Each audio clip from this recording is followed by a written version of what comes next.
In 1823, a certain Captain Pratt, his name, started a school called Cara. It's still there in Pennsylvania, which means they brought Native American students to come. It's a kind of dormitory, what in Kenya we call dormitory, dorm school, residential school. They stay there. And the first thing, when they arrived, they found marks on the blackboard. And they were given a stick to point out. You put at any mark on the blackboard, it would happen that the mark you pointed happened to be an English name, right? The name you pointed at, without knowing it's a name, just a mark, just touch anything on the blackboard, that piece of paper was written on a piece of cloth and it was tied, sewn on the back of your shirt or whatever cloth you're wearing, and that became your name, your English name, okay? Again, they went through the same thing, their language being despised, being honored, yeah. So the same thing, and I can give you more examples, happening among Maori people. Huh? They tell of how some of them were beaten on their butts until blood came out when they were caught speaking Maori in the school compound, right? The same thing happened in Kenya, right?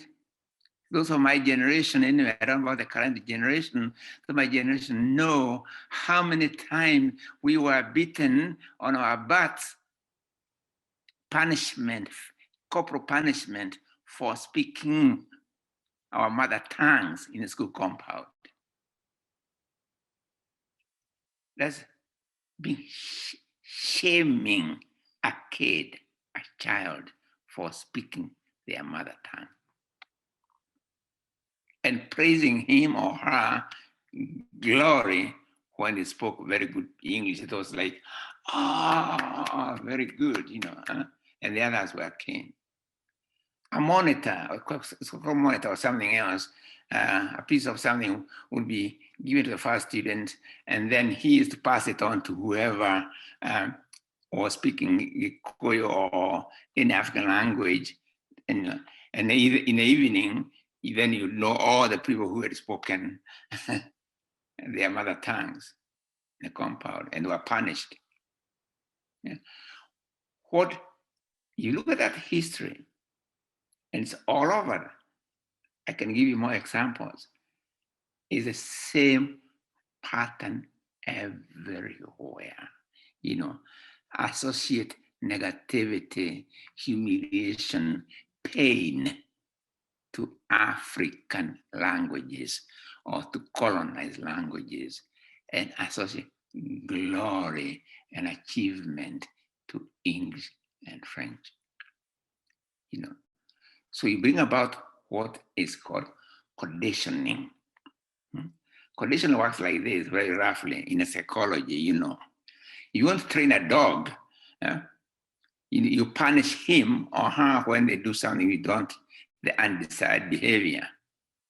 And when they do a good thing, which you give them a biscuit or something, or meat or something, you know.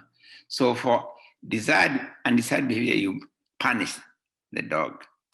After some time, the dog begins to automatically avoid the thing for which he is being punished, and becomes now very efficient in what he is being praised, given food for, okay?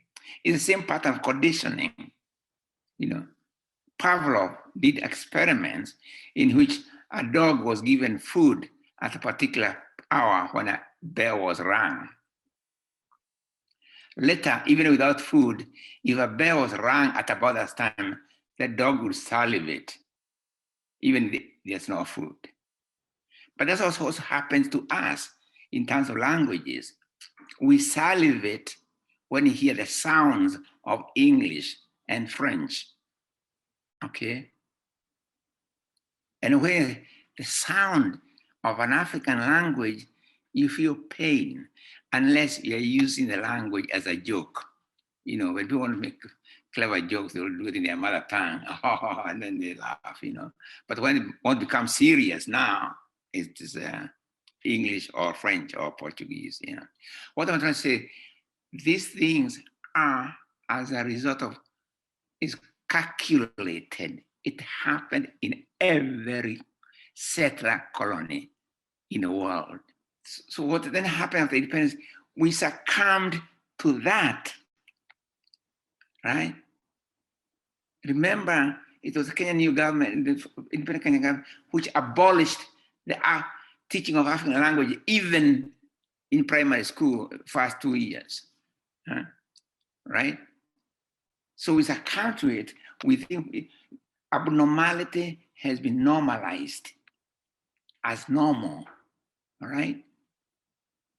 And we built policies, educational policies. We built, you know, other policies on the basis of English. We put a lot of money into English. Zero money on African languages.